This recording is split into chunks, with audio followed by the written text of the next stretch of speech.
peke daw ang notaryo sa affidavit ni Sir Orly. Yan ang pinagkakalat ngayon ng mga kontra kay Marcoleta. Tapos binash Marcoleta. Ano ba yan, Marcoleta? Halatang scripted yan, edited yan, gawa-gawa mo lang yan para bida-bida ka naman. Are you trying to steal the show from me? Ngayon, ang naalala ng mga netizen nung sinampal daw ni Ping Lacson si Marcoleta sa katotohanan. Pero itong affidavit ni Orly, ni Sir Orly, ito yung nagbukas ng maraming mata ng mga netizen na sangkot talaga si Martin Romualdez. Ka-vibe sila ni Zaldico. Mahirap tanggapin ng mga loyalista na na-mention na ang pangalan ng kanilang boss, big boss na si Martin Romualdez. Kaya hinahanapan ng buslot, hinahanapan ng konting twerk-twerk sa affidavit ni Orly. Sabi na iba, ay naku halata, binayaran niyang si Orly na yan. Oy talaga? Uupo dyan sa Senate hearing, mag-take oath, babayaran, binayaran for his life, para sa kanyang pamilya. Anong klaseng utak meron kayo? Uy, di ba?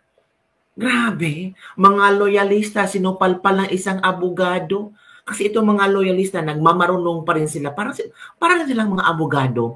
Ito kasi ang trending news na pinag-uusapan ngayon.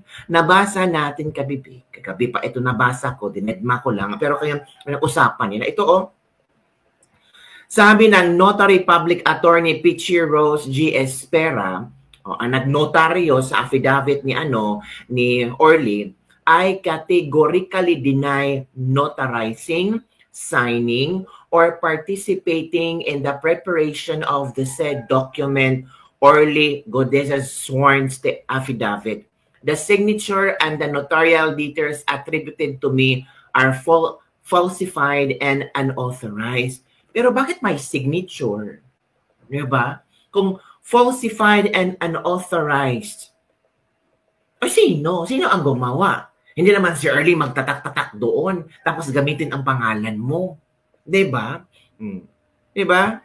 The use of my name and notarial commission in the connection with the said document is spurious, fraudulent, and injurious to my reputation as member of the bar and a commissioned notary public. Godeza told the committee that he personally delivered luggage containing cash to former House Speaker Martin Romualdez as often as 3 times a week. Sabi ni Adrian Pascual, idikasuhan mo attorney para magkaalaman. Kasuhan mo si Orly attorney. Falsified? Sabi ni Joey, who falsified it? Sino? Kasalanan ba ni Orly na nagpanotaryo siya doon at merong nagpirma? So sino? Sino ang nag-falsified? Diba? Yun ang dapat alamin ni Attorney Espera. Does it even matter? He already took an oath as Blue Ribbon.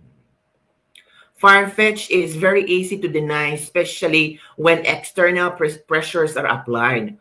On the other hand, why would he falsify the notarization? We could easily have it notarized by either lawyers or notary public. Attorney Pichi Rose must notify the Blue Ribbon Committee that her signature was falsified in order to clear her name. Even though he take an oath before he testified in the Blue Ribbon Committee. Otherwise, the validity of his testimony is presumed valid as authenticity and veracity of his affidavit. Yun mga kabibig ang mga komento ng mga netizen. Sabi pa ito, with high demand for notarial services, many documents are often processed by secretaries, sometimes signed without thorough review. Yan na. It is also possible the document was tampered with. Still, the attorney should be prepared. What if, in the next hearing, it is verified to bear their genuine signature, signed hastily at the time, di ba? Yun ang problema kung makikita na, ay, attorney, ikaw talagang nag-sign ito. Mas lalong mapahiya si attorney kasi nag-deny siya. Diba? Confident si attorney na, hindi ko yan sign yan. Falsified yan. Ang tanong, sino? Diba? Hindi naman loko-loko itong si Orly na, ay, tatak-tatakan niya, tapos magsasign siya. Di ba, kabibig? Kalerki naman. Ito pa, kabibig, ang mga pinag-uusapan ngayon. O, ito ha. Sabi ng isang netizen from Rob Rances. O, basa natin ang komento ni Rob Rances. Ito kasi yung dokumento, kabibig, o, share ko sa inyo ha. Ito yung dokumento nga, di umano'y, hindi si attorney ang nag-sign. O, yan kasi, yan. Di ba may signature pa dito? Si Guteza, may document number, page number, book number. Di ba? Tapos may, dito lang kasi parang kinover yung signature ni attorney. O sabi ni Rob Rances, notaryo ba talaga ang issue dito? Under oath na si Orly Regala Guteza sa Senado. Mas mabigat yon kaysa kahit anong pirma or stamp ng notaryo. Yung notarized are surplusage lang. Pangdagdag, hindi yun ang core ng testimony. Ginawang malaking issue kasi obvious na diversion lang para makabawi ng dignidad yung mga tinamaan. Huwag tayong magpaloko. Hindi tanga si Senator Marcoleta. Alam niya ang difference ng technicality sa totoong testimonya na sworn sa Senado. Sa hearing, sinabi na rin na si Guteza mismo ang lumapit at nagpakita ng tapang. By the way, yung affidavit daw na nag-deny ng notarization galing pa sa opisina malapit kay Secretary Remulla. Coincidence o mas malaking effort para i-discredit ang witness. Bottom line, huwag ilihis ang usapan sa notaryo. Ang totoong issue dito, corruption trail na binunyanyag Guteza. Doon dapat nakafocus ang bayan. Totoo. Notaryo. Hindi yun eh.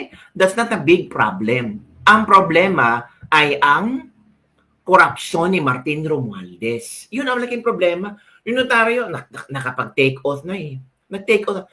Sabi ni Attorney Abayon, ito ang sabi ni Attorney Abayon, para isang lawyer na to nagsalita, para talaga meron tayong ideya, mga bibig ba? Sabi ni Attorney Lubayon, kita nyo ba dyan? Mabasa nyo, basahin ko ha para sa inyong lahat. Ito ang sabi ni Attorney. Peke yung notaryo, irrelevant sa situation na to. Magkaiba ang public nature ng document from its evidentiary value. Tandaan, nag-appear yung affiant sa Senate na numpa, tapos sinabi ulit yung testimonya niya orally during the hearing. Therefore, his testimony now form parts of the record. Tama. The big misconception sa notarization is essential for validity of a testimony or para magka-evidentiary value ito. One of the main purpose of a notarized document is to turn a private document into a public one para magka-presumption of regularity siya. From private document to public document. Yun pala ang purpose ng notaryo. Nevertheless, pag magkaproblemahan sa notaryo, may ibang paraan pa naman to prove na genuine yung testimony ng isang witness. Isa doon is yung nangyari dito, pag-appear sa hearing, pagsumpa, at salaysay niya sa hearing mismo. Oo, totoo no? Oo. Kasi, it doesn't mean kung sabi ng lawyer na, oy, peke yung signature, hindi ako na, so peke na yung mga sinasabi niya. Pwede namang nag-oath sa Senado, nagsabi sa Senado kung ano ang sinabi niya sa affidavit niya, yun ang sinabi niya. May dagdag pang mga impormasyon ng mga tanong ng mga Senado. So it means i-discredit natin yun kasi peke ang notaryo. Nang dahil lang sa pirma na isang lawyer na peke daw sabi niya. So mas naniniwala tayo sa lawyer. Diba?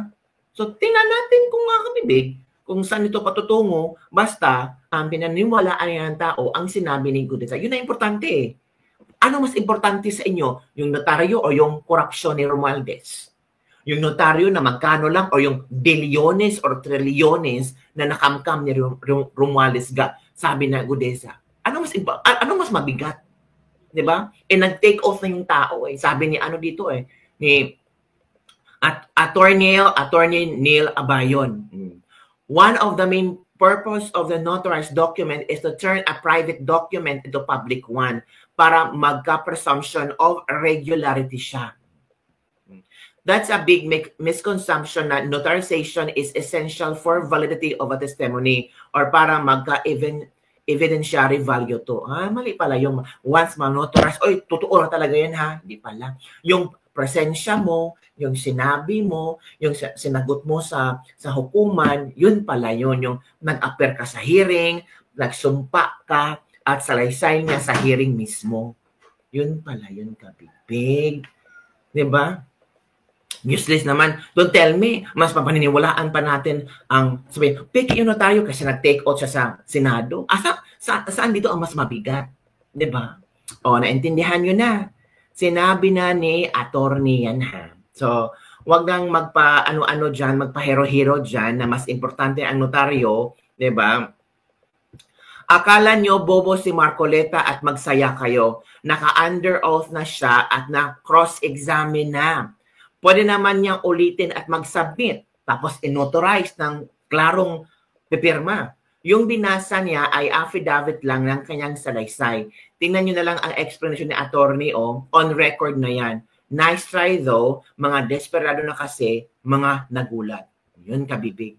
Nagkagulatan na kasi at hindi nila alam kung paano lulusutan itong issue.